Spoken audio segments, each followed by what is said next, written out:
Hello everyone. आज हम लोग सॉल्व करेंगे मैथ का एक बेसिक क्वेश्चन।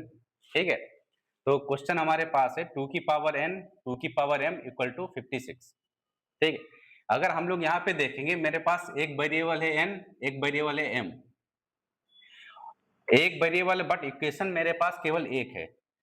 तो अगर हम मेरे पास दो वेरिएबल रहते हैं तो एटलीस्ट मेरे पास दो इक्वेशन होनी चाहिए। ठीक है, इसको सॉल्व करने के लिए फॉर एग्जांपल अगर मेरे पास एक और इक्वेशन होती m plus n equal to 20 something.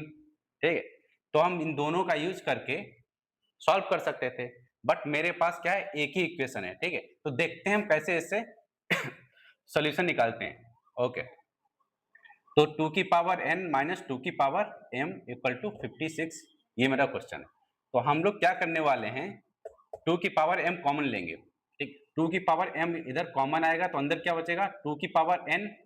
Okay, common में क्या आएगा, 2 की पावर m नीचे आएगा और यहाँ पे 1 बचेगा। यहाँ कितना, 56।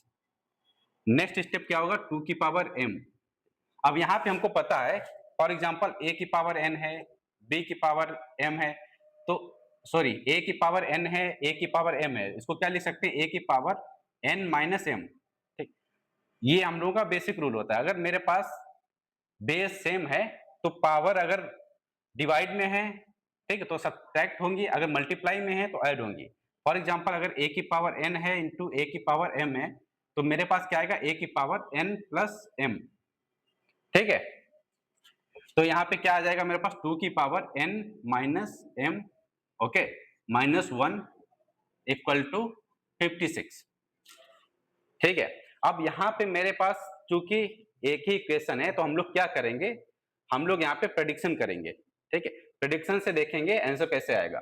तो 2 की पावर m, ठीक, 2 की power n minus m minus 1 equal to 56 को हम क्या लिख सकते हैं, 8 इंटू 7 लिख सकते हैं। तो हम लोग क्या करते हैं, इसको लिखते हैं 8 इंटू 7। ठीक है, फिर क्या करते हैं, 2 की पावर m, 2 की power n minus m minus 1 equal to 8 को हम क्या लिख सकते हैं, 2 की पावर 3। 2 की पावर 3 क्या होता है, 8 होता है। और 7 को हम क्या लिख सकते हैं, 2 की पावर 3 माइनस 1, 8 माइनस 1 7 होगा। तो 8 को क्या लिख सकते हैं, 2 की पावर 3 माइनस 1, तो ये मेरा क्या हो जाएगा, 7 हो जाएगा, ये मेरा 8 हो जाएगा। ठीक है, अब हम लोग क्या करेंगे, कंपेयर करेंगे दोनों को। ठीक, तो 2 की पावर m को कंपेयर करेंगे 2 की पावर 3 से। ठीक है, और ये इसको कंपेयर करेंगे इससे। ठीक है, तो 2 की पावर m 2 की पावर 3 से कंपेयर करेंगे तो m की वैल्यू क्या मेरे पास आ जाएगी, 3। ठीक है, अगर यहाँ पे हम लोग कंपेयर करेंगे तो माइनस वन करेक्ट है, तो 2 की पावर इधर क्या है, n माइनस m, तो n माइनस m उधर किसके बराबर है, 3 के बराबर है। ठीक, m की वैल्यू मेरे पास ऑलरेडी दी हुई है, तो हम लोग क्या करेंगे, n माइनस m की वैल्यू क्या है, 3 इक्वल टू 3, n की वैल्यू आ जाएगी मेरे पास 6। ओके, तो n की वैल्यू मेरे पास 6 आ गई, m की वैल्यू 3 आ गई। ठीक, चलो फिर क्या करते हैं, इसकी वैल्यू दोनों वैल्यू पुट करके इसमें देखते हैं आंसर सही है कि नहीं। ठीक, n की वैल्यू क्या है, 6, तो 2 की पावर 6 माइनस m की वैल्यू है 3, तो 2 की पावर 3 इक्वल टू 56 होना चाहिए। ठीक है, तो 2 की पावर 6 को हम क्या लिख सकते हैं,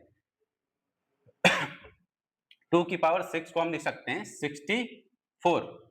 मल्टीप्लाई कराएंगे अगर 2 को 6 टाइम तो क्या आएगा, 64। 2 की पावर 3 को क्या लिख सकते हैं, 8, और अगर हम यहां से इसमें सब्ट्रैक्शन करेंगे 64 माइनस 8 तो कितना आएगा, 56। ठीक है, तो हमारा आंसर सही आ रहा, m की वैल्यू 3, n की वैल्यू 6। तो एक ये बेसिक एग्जांपल था कि अगर मेरे पास एक इक्वेशन दी है और उसमें दो वेरिएबल हैं तो उसको हम कैसे प्रेडिक्शन की हेल्प से सॉल्व कर सकते हैं। Thank you very much.